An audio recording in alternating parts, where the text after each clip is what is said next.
What is going on, everyone? Welcome back to the channel. Welcome back to our Cincinnati Reds franchise mode here on MLB The Show 17.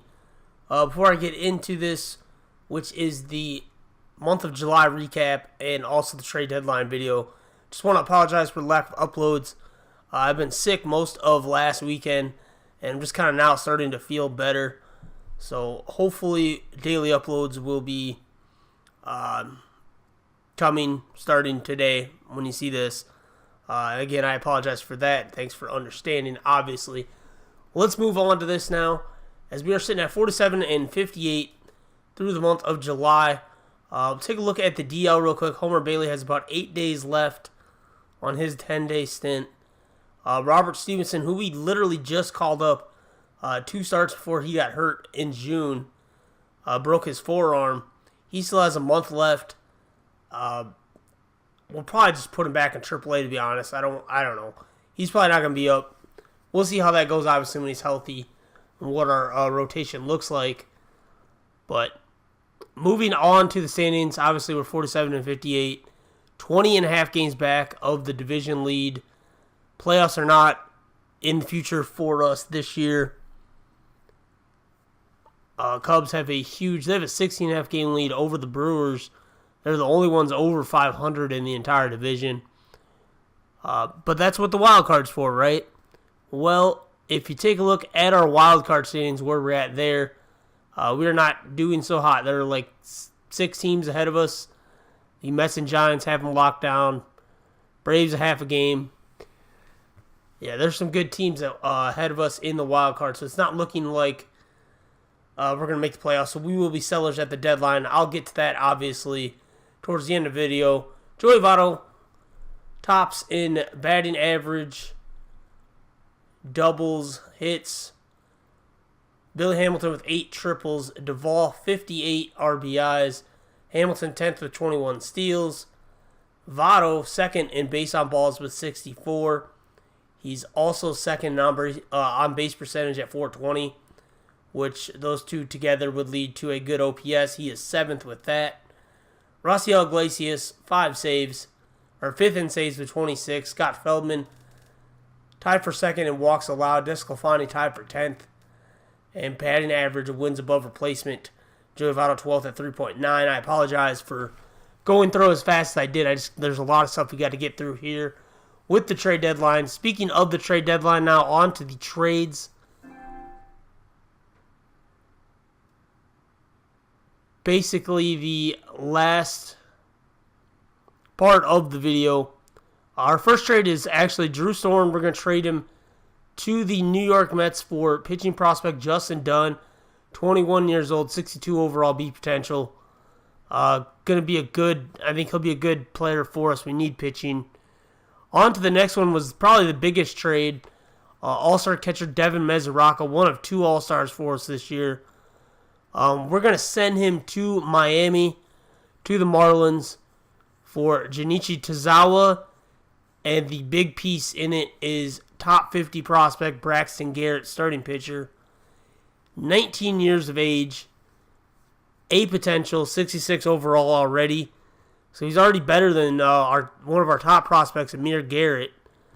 And he's much younger. He's like 5-6 years younger. I wanted to package Mesoraco and Cozart together, but this was just, they didn't offer this deal in that. I couldn't get them. They didn't want the money of Cozart, I guess. So we went ahead and did it. I had to pull it. I wanted Braxton Garrett. He looks like he's going to be really good. Lefty pitcher for us. So we went ahead and accepted that, but we're not going to keep Tazawa around just because we don't want that $6 million. So we're actually going to flip him with Cozart in a 2 for 3 player deal with the Angels, with Brandon Marsh being the big piece for us. 60 overall, 19 years old, B potential. Could be a very good future center fielder for us. So those were the 3 trades that we went ahead and did at the deadline. Nothing too splashy in terms of, we didn't get rid of Votto or anything. Didn't plan on it anyway, but, But either way, we did get that big, Braxton Garrett's a huge piece. Justin Dunn, a good piece. Brandon Marsh, a good piece. So basically, this is going to be the everyday starting lineup for now. I'm going to we called up Tetsuto Yamada, infield prospect for us, 76 overall. He's like 23 years old. We're going to give him a shot to play second base. Suarez will stay at third for now. Peraza will move over to short. We have Alex Lede if that doesn't work out, because I do like him. He's really good off the bench. But, for now we're going to give Tetsuto Yamada a chance. We had to call somebody up because we had too many people in AAA. And Yamada, he's got the contact numbers, and basically he has the defense. It's better defense than Lede. That's kind of what my decision came down to. And then Carlos Perez, one of the guys we got in the Cozart deal, he's going to be the backup catcher to Tucker Barnhart. I might platoon him. We'll see how that goes. We'll see what everything looks like at the end of August. I may make some changes in September, but this is what we'll go with for now. Rotation: Brandon Finnegan, Desclafani, Scott Feldman, Bronson Arroyo.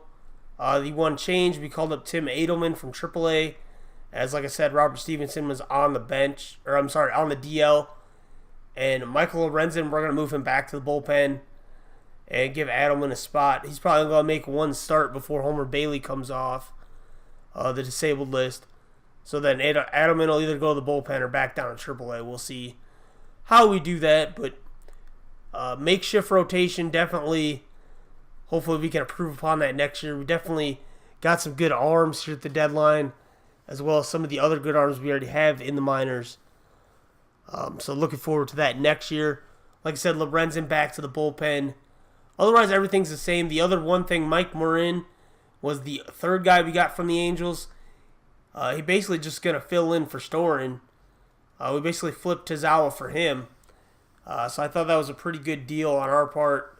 And then Rafael Iglesias, of course, still the closers. He is the all-star closer that we've been looking for ever since they got rid of Chapman a few years back.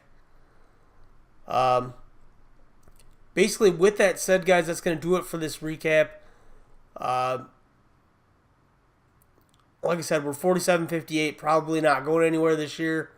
I'm going to continue to play, my usual 3-4 games a month with the recap, and then, so probably about 6-7 more episodes left here in the first season before everything is done.